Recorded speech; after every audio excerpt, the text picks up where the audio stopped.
Hey you guys, Erin here at Eat Move Rest, and today we are back in the kitchen again because there's a question that we get from you guys all the time. How do you cook without oil? Oil is the most calorie dense food on the planet. It's a completely 100% refined fat. It's been stripped of all of its fiber and its water and other content that a whole food would contain. So rather than opting for the avocado oil, we like to say opt for the avocado. Rather than olive oil, opt for the olive. An easier approach would be to incorporate healthy nuts and seeds into your diet instead. So flax and chia and hemp seeds are all a great source of omega-3 fatty acids. And while yes, oil like olive oil has purported health benefits, do the benefits that come with oils outweigh the drawbacks? We say no. So oil is also laden in saturated fat.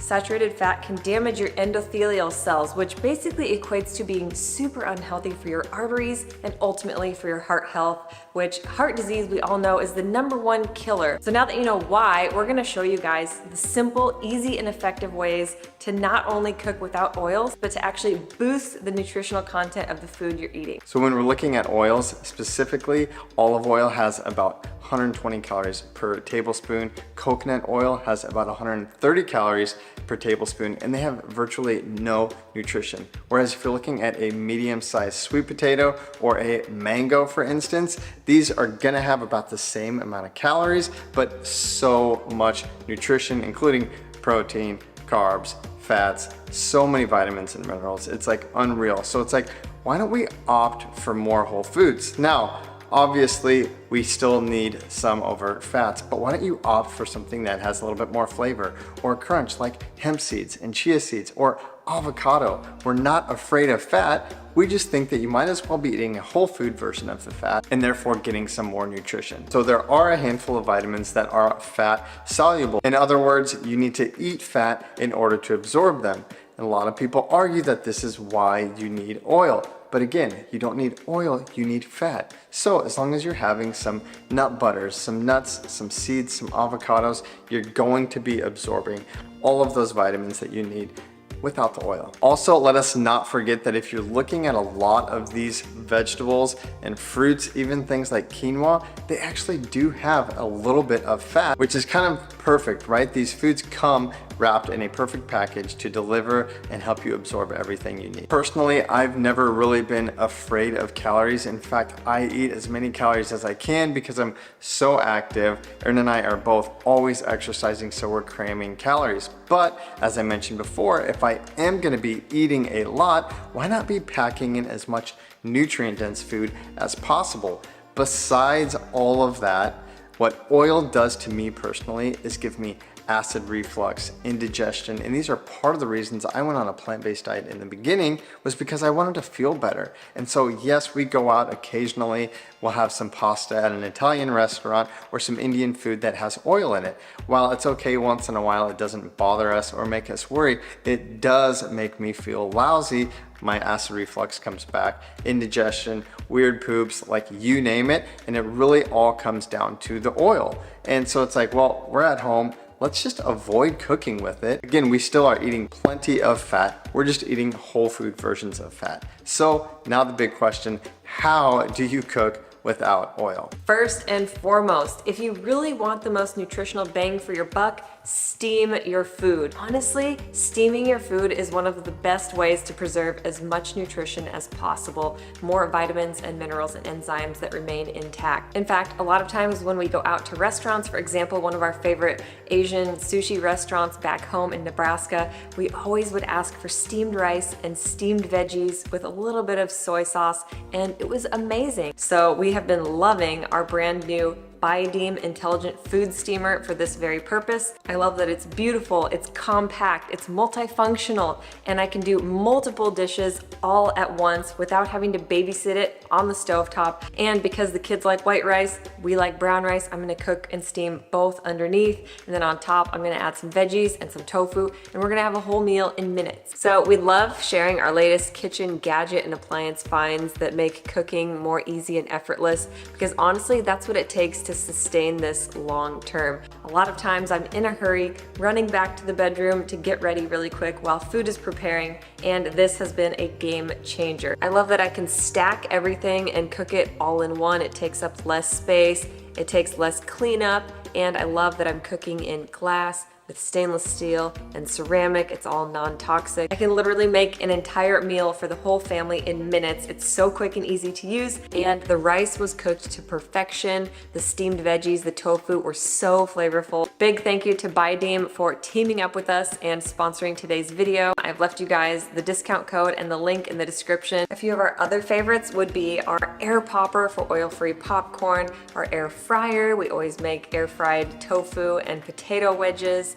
Our stainless steel pans, yes, we can saute without oil with stainless steel. Whether you're baking sweet potato fries or potato chips, or maybe your favorite muffins or banana bread, again, we go oil-free very easily with a few simple swaps. We typically take a stainless steel baking sheet and line it with parchment paper, or we'll line it with a Silpat silicone mat, and the same for muffins and things like that. We use silicone trays or stainless steel lined with parchment paper cups. For my favorite superfood brownies and my strawberry banana muffins, instead of using oil, I typically use a fruit puree or a nut butter. So for fruit purees, applesauce and mashed bananas and a blended up date paste all work amazingly well. And if you're wanting to add a higher fat content, say more calories for kiddos, add in some nut butter too, like almond butter, peanut butter, sunflower butter, or tahini. Max's favorite is cashew butter. So these all work really well instead of oil. Stainless steel.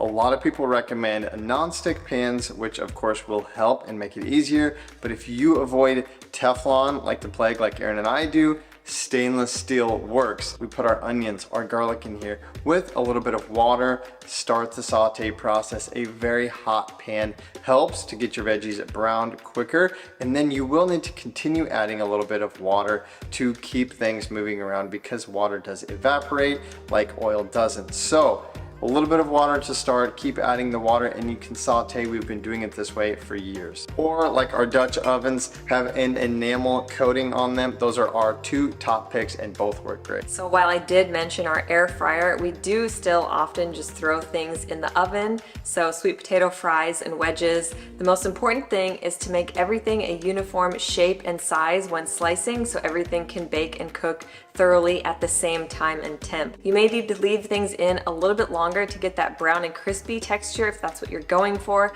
Otherwise, if they're a little bit softer, you're still gonna get that same flavor as long as you're remembering to season it. Sometimes we'll just drizzle a little bit of water on top and then add our salt and pepper and whatever spices and seasonings we'd also like to include. My mom kept making these amazing, really thinly sliced potato chips for my little nephew Isaiah when they came to visit, and then we were all hooked, and we've been making them like every night since then.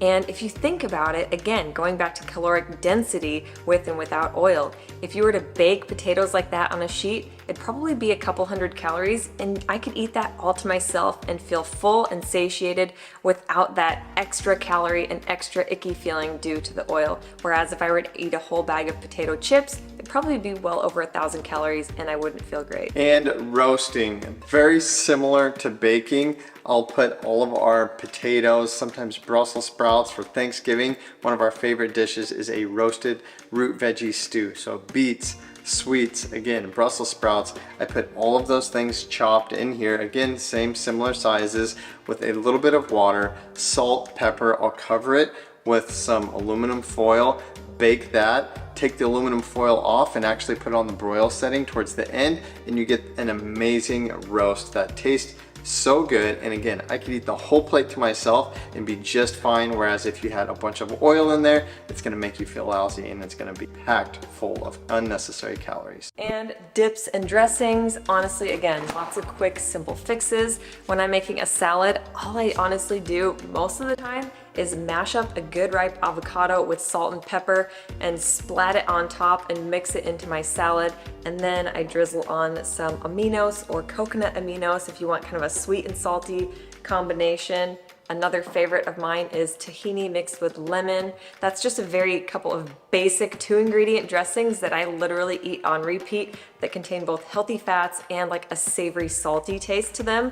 It's perfect, it's simple, and it's replicable. That's most important when it comes to sustaining this lifestyle. It tastes good and it's easy to do. I have actually taken a raw food culinary course, and this doesn't have to be like a simple and plain and mundane way of eating and cooking. It can actually be very gourmet. You can also play around with ingredients like other citrus fruits, fruit juice, vinegar, herbs and spices, both fresh and dried, and lest we forget nut and seed butters. Beyond dressings, looking to dips and sauces like our favorite oil-free hummus, I find it very helpful to just puree things like chickpeas and beans and different vegetables like potatoes and carrots. We have a creamy mac and cheese that the kids go crazy for.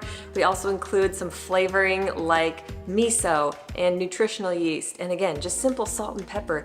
And these are so good, and they're nutritious. The best thing is they're not just empty calories like oil is. So you can eat a higher volume of these foods, get more nutrition, more bang for your buck, feel satiated longer without the negative effects of oil. We actually had so much fun with the kids just this last weekend making an oil-free pizza and an oil-free pasta that were to live for. I remember back in high school, I would get the pizza bar because I was so tempted, but I would also grab a handful of napkins and just dab and dab and dab, trying to get rid of as much excess oil as I could, even back then before I knew. And honestly, that stuff is baked in. So instead, why not just opt for oil-free? So if you guys want to check out our creamy one-pot pastas, our mac and cheese, our pizza, our oil-free hummus, all kinds of baked goods like brownies and muffins, check them out in the meal planner and in our ebook linked below. And let us know what you guys thought of this video. Do you like these nutrition type videos? Leave us some love in the comments below. Make sure you're